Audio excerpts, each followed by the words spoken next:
For over 20 years, the Inspiring Children Foundation has helped at-risk youth to perform at the highest levels through a whole human approach to physical, social, emotional, and mental health. Now the homes they stay in have had a complete makeover, and here to share how that was even possible are Trenton Elliott and Chris DeAngelis. Good morning to you both. Good morning. Good morning. How are you guys doing? Fantastic. Good.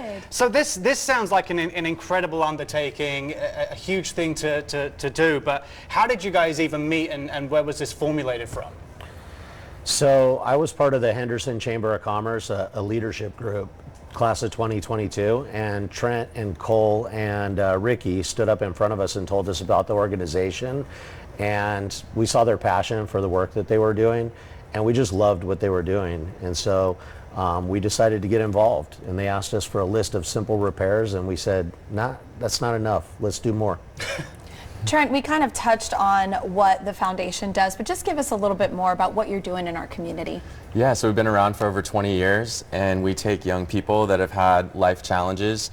Most of them are struggling with anxiety, depression, some self-harm, suicidal ideation, and we help take them when they're essentially in a broken state of mind, and we help them heal through a curriculum that we created and an incredible ecosystem that really fosters that healing and growth through project-driven learning, entrepreneurship, through sport.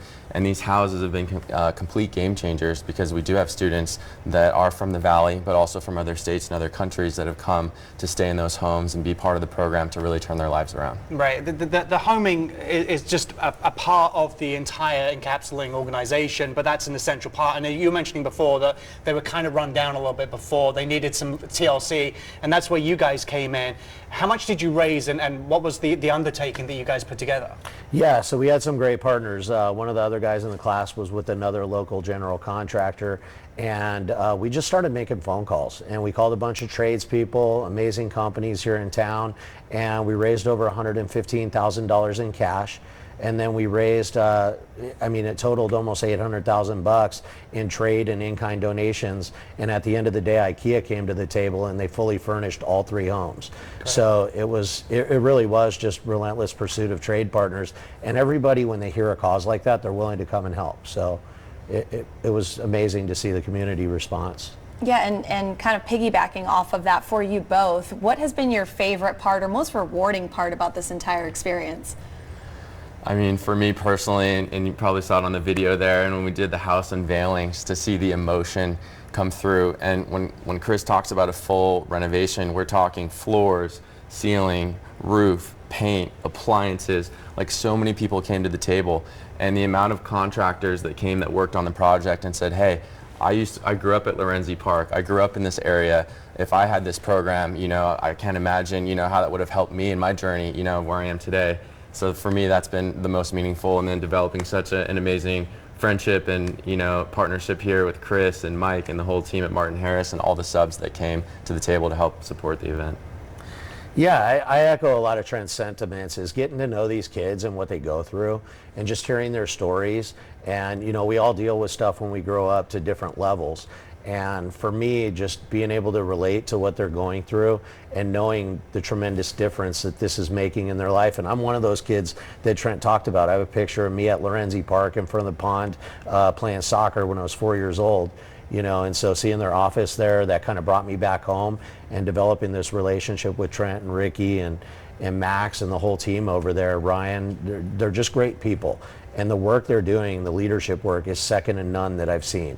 So the personal and professional development and readying them for success in life, it's just great work, and we wanted to be a part of that. So it's incredible. Yeah, Trent, as you mentioned before, you actually physically went through the program yourself. So are there any final words you'd like to share with the audience about Inspiring Children Foundation? Yeah, I think we're in a mental health crisis, and we've seen a lot of the statistics on young people that are struggling, and I think with COVID and the loneliness and isolation, it really put that on the map. And I think we're very well equipped to help handle that crisis, and we have a proven track record of helping so many young people navigate those challenging times. Just in the last year, 58% of our graduating class that came through the program went to Tier 1 Ivy League level schools. 98% are getting scholarships. We have 100% remission in anxiety and depression. which is up there against any of the top programs and treatment centers out there. So we have a Not Alone Challenge that became the largest mental health campaign in history. We reached over 3 billion people on socials in the last few years. Thank you. I mean, thanks so much. This is inspiring, and the work. Feel Good Monday story. We love. Oh, absolutely. Yeah. Thank you both for joining us this morning. To learn more about Inspiring Children Foundation and their mission, head to inspiringchildrenfoundation.org.